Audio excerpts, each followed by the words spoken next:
Hey, what's up, me Dreddy, it's your boy Dreddy K. Alors, je me suis infiltré dans les coulisses du Mad Goya.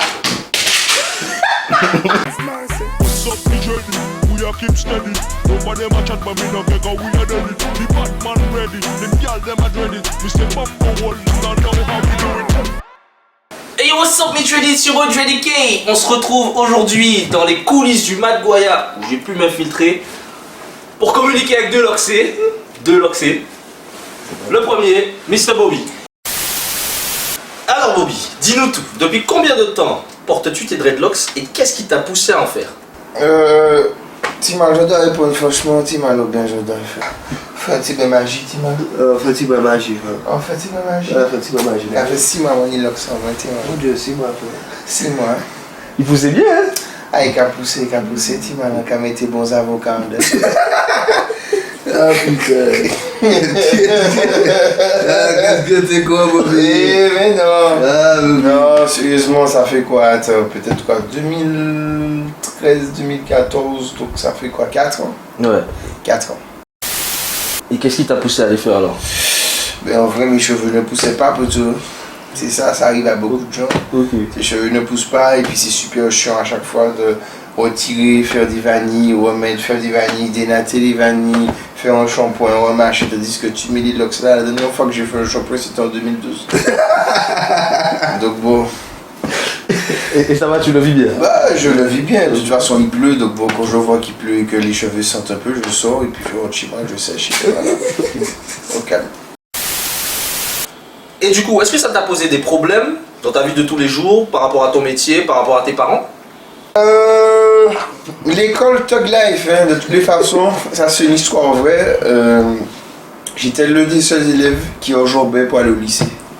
Parce que quand j'étais au lycée, on ne devait pas avoir de cheveux, on ne devait pas avoir de bijoux, on ne devait pas avoir plein de trucs. Et tous les trucs qu'on ne devait pas avoir, je les avais. Et comme chaque matin, le proviseur, les surveillants triaient les gens qui entraient, j'étais obligé d'attendre. J'arrivais tôt au lycée, mais j'étais quand même obligé d'attendre que tout le monde rentre pour enjamber par derrière. Tu étais volontaire, J'étais volontaire, frère. C'est la première fois que tu entends qu'il y a un type qui enjambe le lycée pour aller à l'école. En général, tu enjambes pour sortir, puisqu'on veut pas te laisser sortir sans motif ou sans je sais pas quoi. Tu vois, tu as un gros dossier sur moi là. Est-ce que tu as pensé à couper un jour? Couper, non.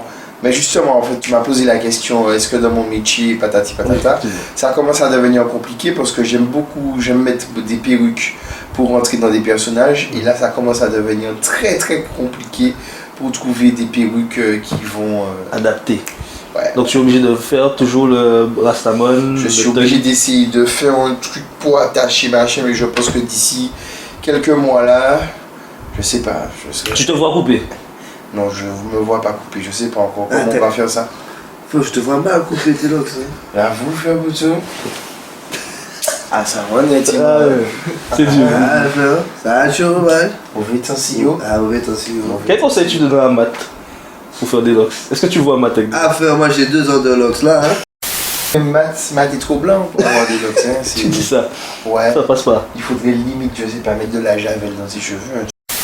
Tu vois, je suis pas blanc, frère, je suis... T'es jeune. Il est un petit peu Simpson, comme on dit chez moi. Je suis gris, frère. Je suis gris. Je suis gris, frère. Je suis gris. Gris jaune. Gris jaune. Voilà, c'est un mélange. Pour finir, quel conseil donnerais-tu aux personnes qui souhaiteraient faire des dreadlocks? Un conseil de gens qui veulent faire des dreadlocks. Ben, laissez vos cheveux pousser. Quel conseil que je vais donner aux les gens font ce qu'ils veulent. Je veux dire en termes de comment les gens te regardent, est-ce que tu as senti des... Un petit mal dans le temps. de la discrimination, tout ça? Petit mal. Ça fine, tout là est fine à présent, on peut marier quand et puis on zorbe sous le petit mal. C'est pas parce qu'on est de l'ox que je joue, hein? Donc, ni beaucoup qu'à mettre, qu'à marier quand et puis en nimo. À présent, même pédophile, si tu as marié la consentant, il 8 ans, il est bon quand même. Donc, petit mal, c'est pas parce qu'on est en l'ox que je joue, que du coup, pas bon, hein, amis. Ok. J'ai pas compris, Bobby.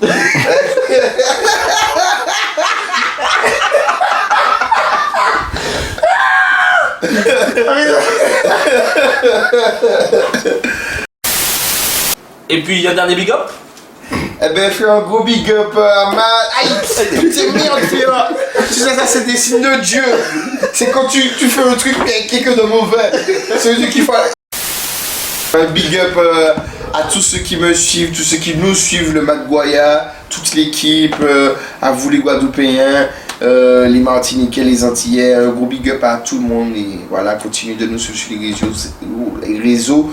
C'est vous qui nous donnez la force, wawap, dab dab, sculululio, panico pouquin, DKMG. Coupé.